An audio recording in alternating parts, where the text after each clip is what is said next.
Good morning, Hope. Not in my wildest imagination did I think I would ever be standing here giving a message or doing a sermon. But God is a great God.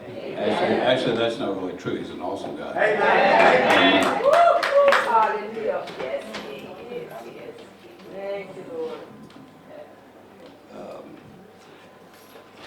Pastor Bonnie asked me, or should say, told me, a couple of months ago if I would do the sermon in November.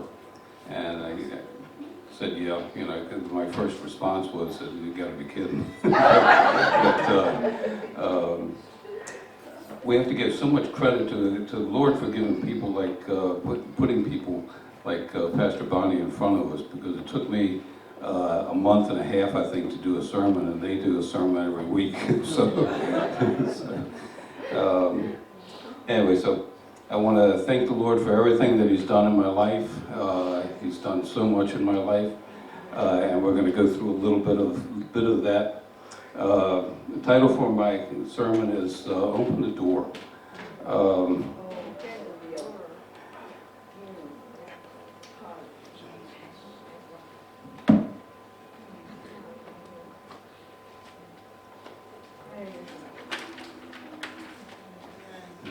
Some of this actually I said before, you may have heard before in a few testimonies that I've done. So if you have, just kind of bear with me, and some of it may relate to you, or you may know somebody that it relates to. So anyway, I'm going to tell you a little bit about my life, and kind of how I got to the point that I am now. I started from about 2 years old, actually living with my grandparents. I lived with them, my sister and I lived with them until I was 9 or 10, not quite sure, somewhere right in that area. And that's where I got my basis of Christianity, which just as a child of going to Sunday school. My grandparents went to church every Sunday. They were Baptists, but they went to church every Sunday. And of course, my sister and I went to Sunday school, and we, like all classes, like we do in children's church, learning about God and Jesus and everything. That was just the beginning. Living with my grandparents, my granddad was really the closest thing I ever had as a father figure. I was very, very close to my granddad. I was close to my grandmom too, but I was really close to my granddad. We did a lot together. He taught me, I would say, pretty much everything that a father would teach his boy, and to not only to be a boy, but grow to be a man. He was very, very special to me. We did a lot. We did a lot of things, even downstairs. He taught me how to do some things with my hands at his workbench and everything. But we had a special time together. It didn't matter what I was doing. I could be outside riding my bike or whatever, and at a very young age. But I knew there was a special time, and I'd run inside, and I'd go inside, and I'd sit with my granddad, and we would watch a show that was on that was called Victory at Sea. And you, Glenn, would know that one. Okay. And it was really special because it was stories about naval battles and the Navy.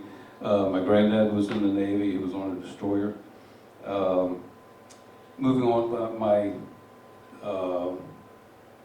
mom would come over and visit every so often.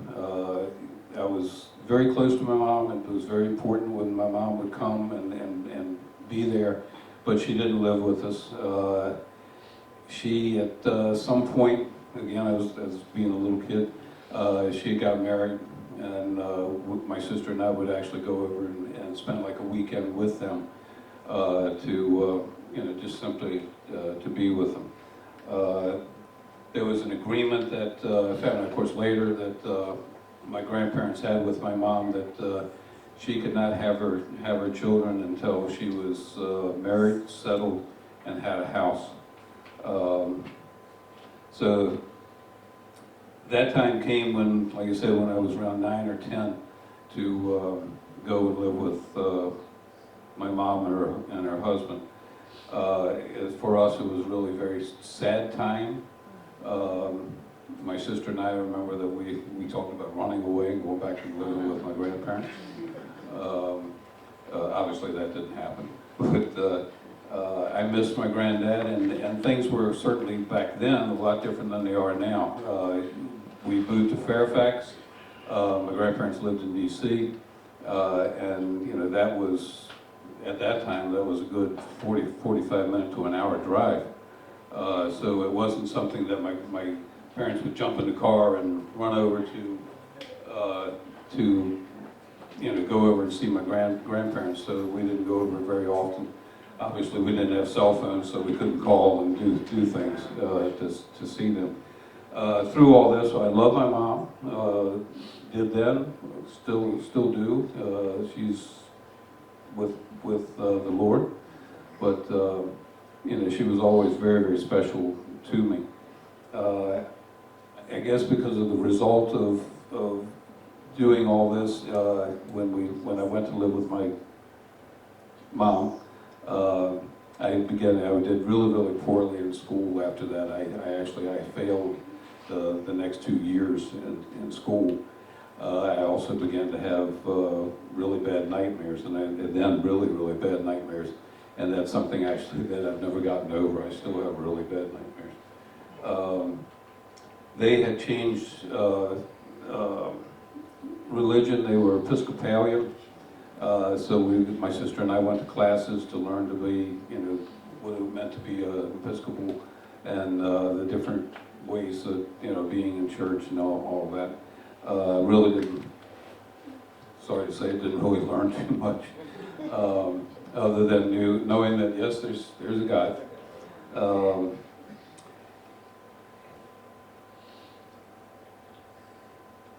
We had a time come up that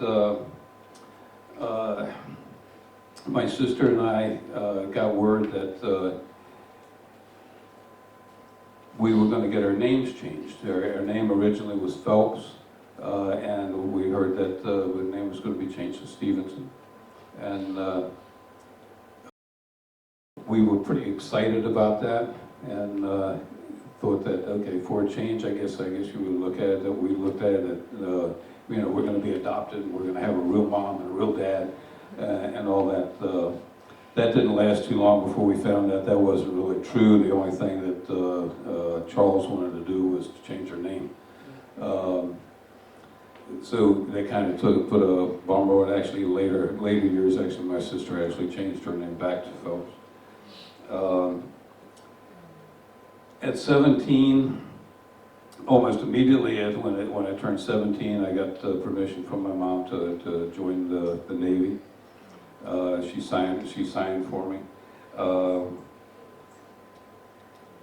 And that came, there was, in Anacostia, close to actually where my grandparents lived, was a Naval Reserve submarine unit. And so I kind of already knew what I wanted. When I was living with my grandparents, almost, I'm sorry if I'm boring you've run into all this,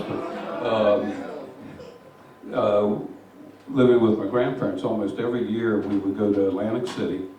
And if you've ever been to Atlantic City, it's still there. I don't know if it's open. When Carmen and I went not too long ago, and it was closed, you know, for renovation or something. But there's a thing called the Steel Pier, and it was a very popular pier that they had a lot of shows on and different things. But there was one thing that was of particular importance for me, even as a really little kid.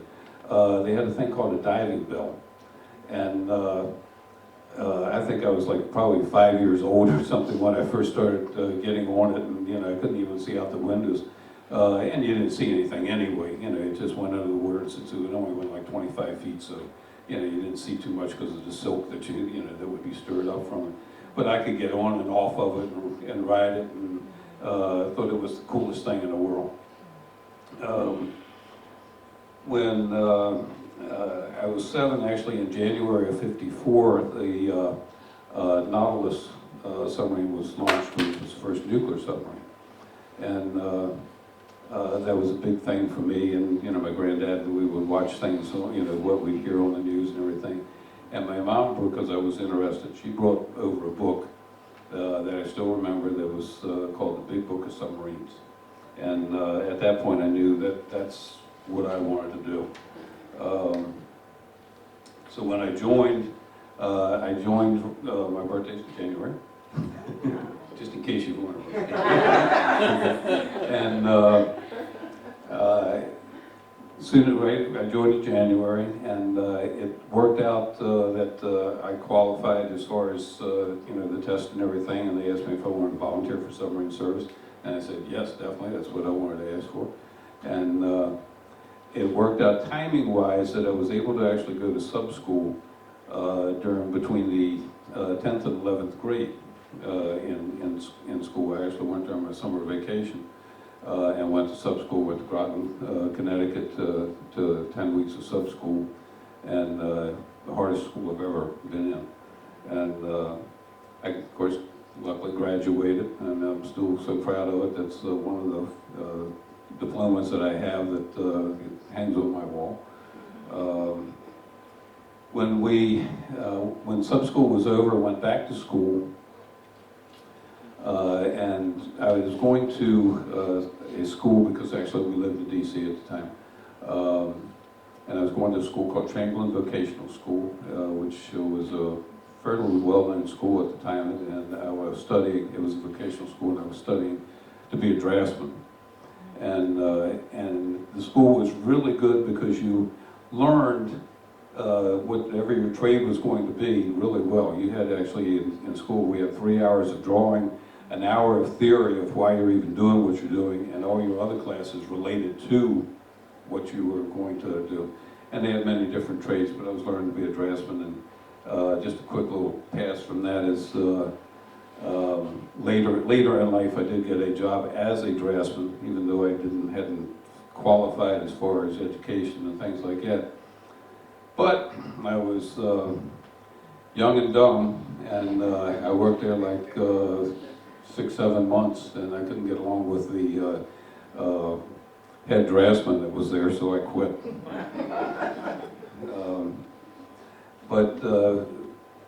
While we were living in DC, they ended up moving to, my mom and Charles ended up moving to Maryland, and that was the end of going to Chamberlain, because at the time they couldn't afford to send me to the tuition to send me back still into Maryland, into Virginia, excuse me, into DC to continue going to school. So I began skipping school.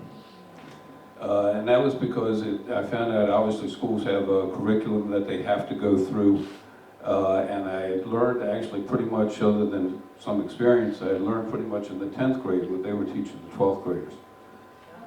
So obviously school became very boring. The teacher I had worked with me the best he could of giving me assignments to do, and I actually, even though I was skipping school, I was staying home and doing drawings, and that's because of that is the reason I ended up actually getting the job as a draftsman. But I got caught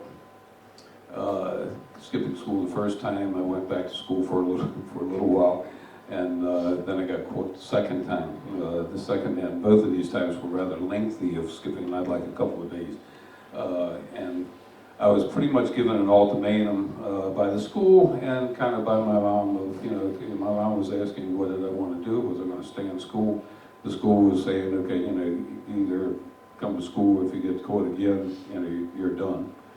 And since I was already in the service, I told my mom that I would, my preference is to go on active duty.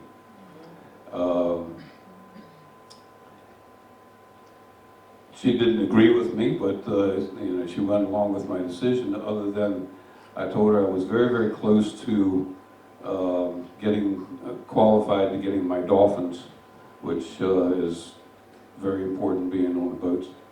And she said, well, if that's what your choice is to do, that you want to get dolphins, that's fine, but you want to go on active duty, so whatever you decide to do, that's fine, but you're not living here. And she basically kicked me out of the house.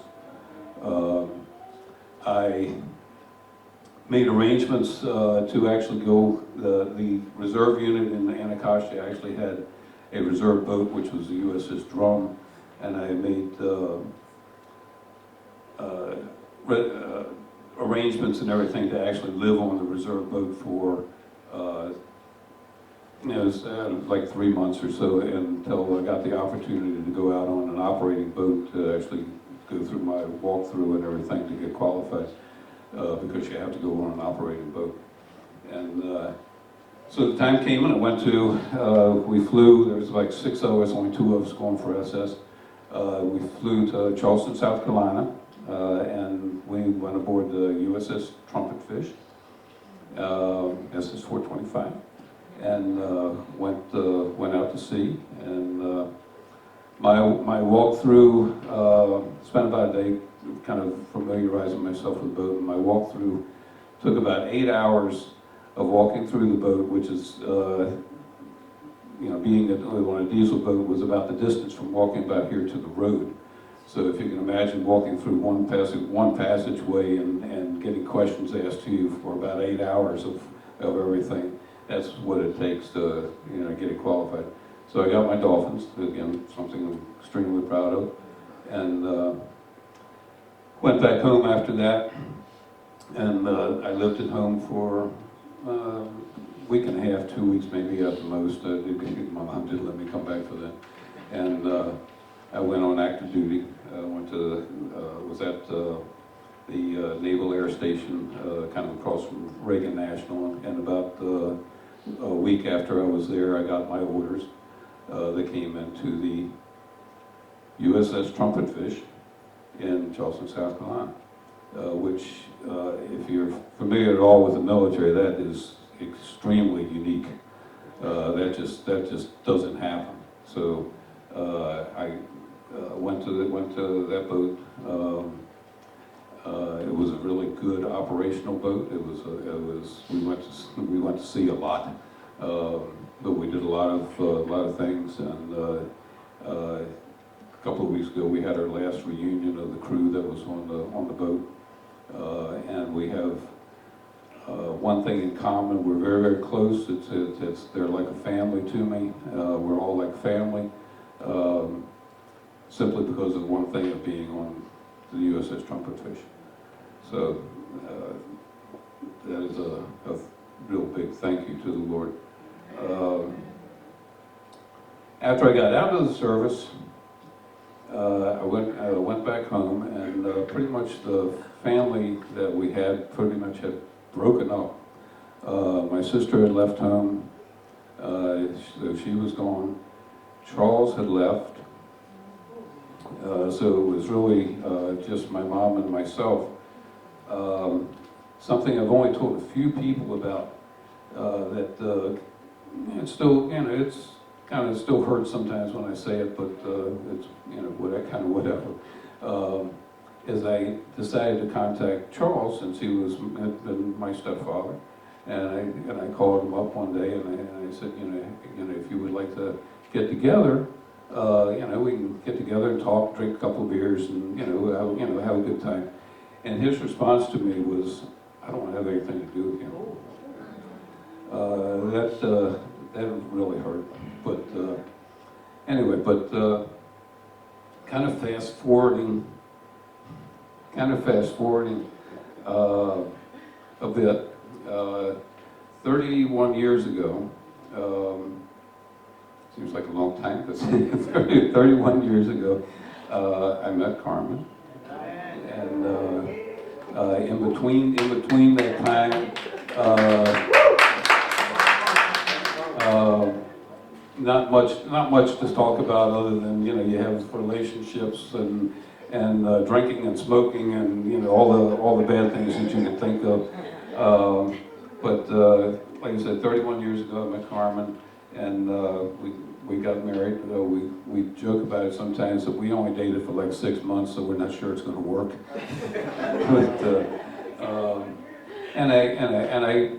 I played golf. I started playing golf actually when I was 15, and met a lot of people playing golf, a lot of friends. And it's now been about 10 years after we were married. I started actually before that, I started having some health issues, and I didn't pay too much attention to it. Actually, I was still smoking, I was still drinking, and everything. But about 10 years after we were married, I had a heart attack, and I had it at work, and I went to some of this I know I said before, but I had it at work, and I went to Holy Cross Hospital. The next day, the cardiologist came in and said, "Oh, we're going to send you to Washington Hospital Center to take a look because we know something happened." And Carmen and I were sitting there, and I'm saying, "Yeah, there's nothing wrong." And she's saying, "No, there's nothing wrong." And about that time, I kind of went like that, and ended up having a massive heart attack. They sent me by plane or helicopter instead of by ambulance to Washington Hospital Center. And the next morning, I had open heart surgery and did 3 bypasses. Needless to say, that was a huge change of life. I said it then, I still say it, that I was in the right place because the Lord put me in the right place. Because if I hadn't been in the hospital at the time, I probably would not be here. So the Lord put me there, but He put me there for a reason. And I always looked at it, if He kept me alive for a reason, it might be nice of me to find out why, and get a little closer to Him. Other than what I just said, during all this time of my life, you really haven't heard me say too much about God or Jesus or church or anything, because that was pretty much my life. That was, I think it's up there, yeah. I had the door cracked just enough that I could say, okay, hey Lord, that's really pretty, but it was in my convenience of whenever I felt like doing it. It wasn't to let Him into me, even though He was already there. But that was unbeknownst to me.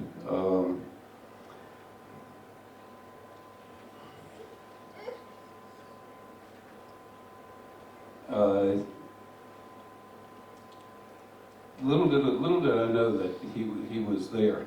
And Romans 8:38-39 says, "For I am sure that neither death nor life, nor angels, nor rulers, nor things present, nor things to come, nor powers, nor height, nor depth, nor anything else in all creation will be able to separate us from the love of Jesus Christ our Lord."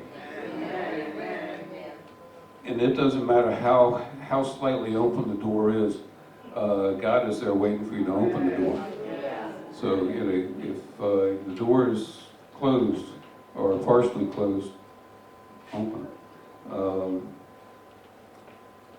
And God has a plan in your life. And some of the things I've said, I know that you probably already picked up of the Lord saying things to you.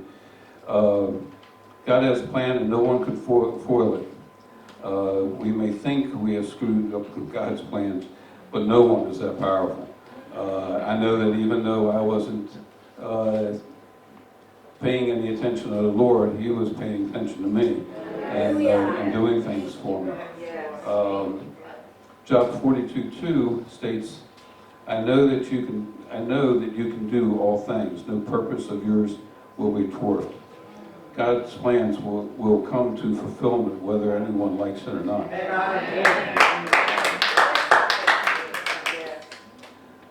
Isaiah 14:27 says, "For the Lord Almighty has planned, and who can thwart Him? His hand is stretched out, and who can turn it back?" The short and the long answer to Isaiah's rhetorical question is no one. God is, like I said, God is awesome. He can do everything. Let's take just a minute. I'll go back and we'll kind of look at some of the things that I was talking about earlier and how it related to the Lord. Proverbs 22:6 notes, "Train up your child in the way he should go. Even when he is old, he will not depart from it." Living with my grandparents, like I said, you may relate to it, or you know somebody that relates to it. And I know there's some things that say that, well, your parents should bring you up and all that. My grandparents were the ones that taught me about love and respect, and taught me different things. Even if it meant being harsh. My granddad, God bless him, I love him so much. I would come in the back door, going from elementary school, and I'd come into the kitchen, and my granddad would be at the other end by the refrigerator, and if I was late, he would have his belt off, wanting to know. So it's, yes, you need to do that to your children. And he would have his belt, and I better have a good excuse while I was late. And but he taught me many things. But that's one of the things that I remember more than anything, that he told me to be on time. That if you're going to do something, if you're supposed to be there at a certain time, you be there at a certain time. There's no excuse for not being there. And actually, to be honest, I believe if I had been brought up by my mom and Charles, and certainly my mom and my real father, I don't think I would have turned out to be the person I am today. Like you said, don't get me wrong. I loved my mom, and she was very special to me. My granddad was the closest thing I had as a father. I said that before, and he really was. He was very special to me. But it's taken a while, and I'm still, to be honest, I still sort of, I would say, have issues with it, I guess, because of the father images I had, with the exception of my granddad, to actually call our Lord Father. But He is our Father. And we do have a Father there that is taking care of us and watching over us all the time. 1 John 3:1 says, "See what kind of love the Father has given to us, that we should be called children of God." And we are. There's a song, I should have asked the song done to that, because I love to sing that, because I guess because I take it in so much because of the things that had happened in my life, that I am a child of God. And we all are a child of God. So it doesn't matter if I had a real father or a stepfather or what my name is. I have a God that takes care of me. The naval service, on being on the boat, like I said, that is extremely unique. Luke 12:7 says, "What appears to us as random chance, in fact, is overseen by a sovereign God who knows the number of hairs on our head."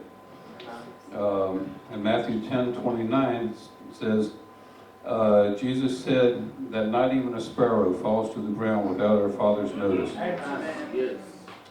And Isaiah 46:9 says, God states unequivocally that He is in charge of everything, not just some things, everything. And I am God, and there is none like me. So He put that, the situation, he arranged that, he made all that. That wasn't just a circumstance by the Navy of a mix-up of putting a name to this. That was an arrangement. That was set up by the Lord. People in your life. There's a reason why God moves your heart towards specific people, to a specific person, and a reason why you get attached to certain people more than others. When I look back of the people that I've known, I have learned something, or they were there for a reason, and then they moved on. because they were there. The Lord put them there to teach me something or show me something that the Lord needed me to learn.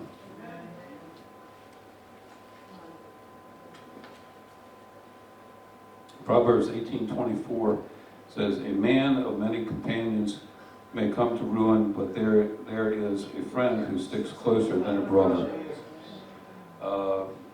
All the people that I had met in my life, and I have ended up actually with, I know they count things by the number of friends that you have, but the number of close friends that I've had is 3. One is already with the Lord. Another one, he was actually on the boat. Another one was also on the boat. He lives in Washington State. I got to see him a couple of weeks ago. And he was going to come today, but this is the final race of the NHRA season, so he's watching the race, which I kind of don't blame him. But my other friend Wayne, who's been here before, we actually met playing golf, and while I was playing golf is when during the times when I had the heart attack, and everyone else that I was regularly playing golf with, they vanished. They either thought something was going to happen to me, that I was going to get sick while I was playing or something. Or I think more important is because afterwards we would always go and we would drink beer and talk about the game and everything, and that came to an end, with the exception of Wayne. And he's become a really, really close friend. We've been friends now for it's like 22 or 23 years. He's much younger than I, so I know he has his own friends too, but we get together like almost every other week and have dinner and have a good time, and he goes to the races with me, and so anyway, but he's a very, very close friend. I know he would do everything that he could for me if he needed to. Marriage. Proverbs 18:22 says that the man who finds a wife finds a treasure, and he receives favor from the Lord. I can't say enough about the woman that the Lord put into my life. We believe too that was a setup. Even the arrangements and the time that we met and how we met and everything.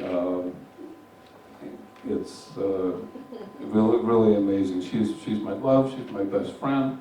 She's everything to me. So I thank you so much. And you would think that after being married for 30 years that I would be doing something on the computer or something, and she'd come home from work, because I'm home, and oh, okay, she's home, but no, actually, I look forward to when she comes home. I meet her at the door 99% of the time, and if I don't, I get in trouble. But I meet her at the door, and I know that everything is good in the world again, and I really, truly look forward to when she comes home and I see her again. Just to begin the conclusion is that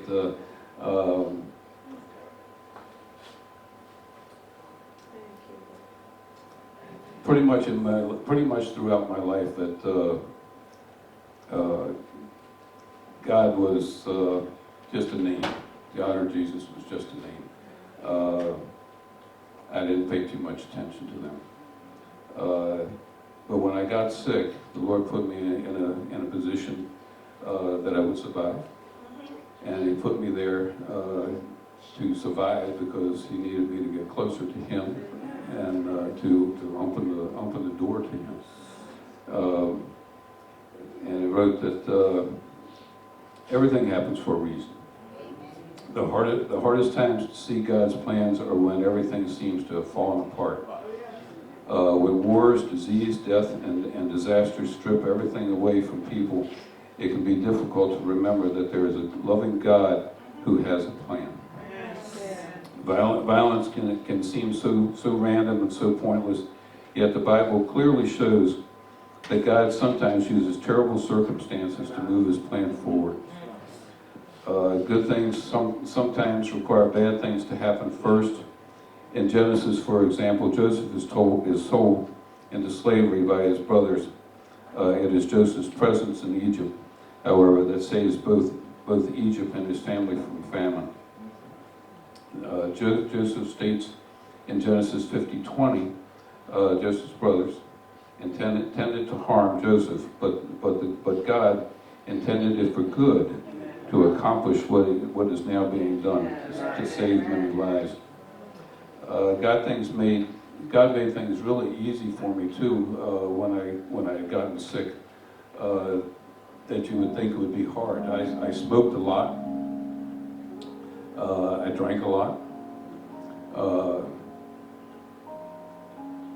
And I remember even still being in the hospital, looking, when I finally was kind of walking around in the hospital, and I was looking down into the courtyard, and I would see people out there smoking, and it was like, why are you doing that? And in fact, when I was going to the hospital, my boss, because it happened at work, my boss was saying he'll call an ambulance, and I said no, that's okay. And my main reason was because I was thinking, I knew something was bad, but before I go to the hospital, I can have another cigarette. And yet I quit on that day, which was October the 28th of 1998. I quit smoking, I quit drinking, and it was easy.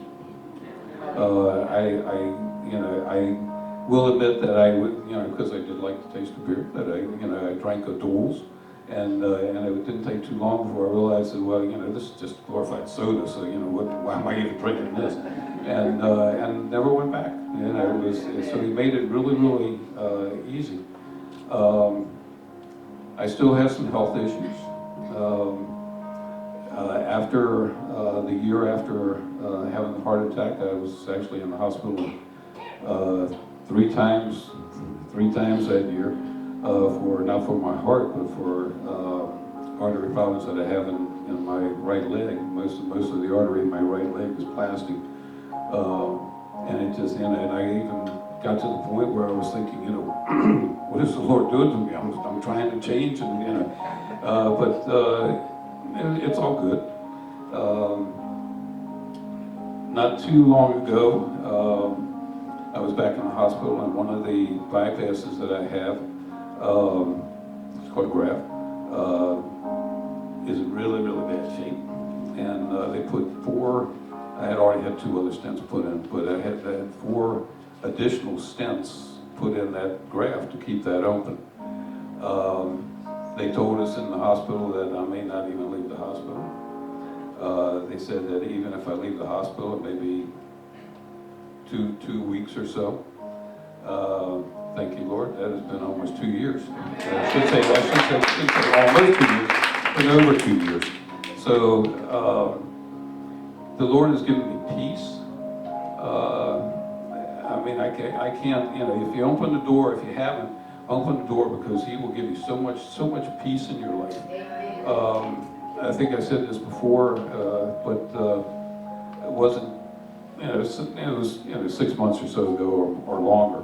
But I got in bed, and I was having some issues, and the chest was not feeling too good, and I was having a little bit of angina, and I couldn't go to sleep. And I said, Lord, it's not my problem, it's your problem. When it's time to go home, I'm going home. In the meantime, I have a saying, I'm going to live forever, so far so good. The Lord has given me a good attitude to it, and I'm so grateful to the Lord for doing that. He's given me good friends. He's given me a precious, loving wife. I have a sweet dog. I had to mention him. But most of all, I have the Lord in my life. like I said, that's given me really a lot of peace. I'm very blessed. So if the Lord can do that for me, and sometimes I look at it and I say, oh, I'm not so sure I deserve it. I know He can do that for you. So just open the door and you won't be disappointed. Amen. Thank you.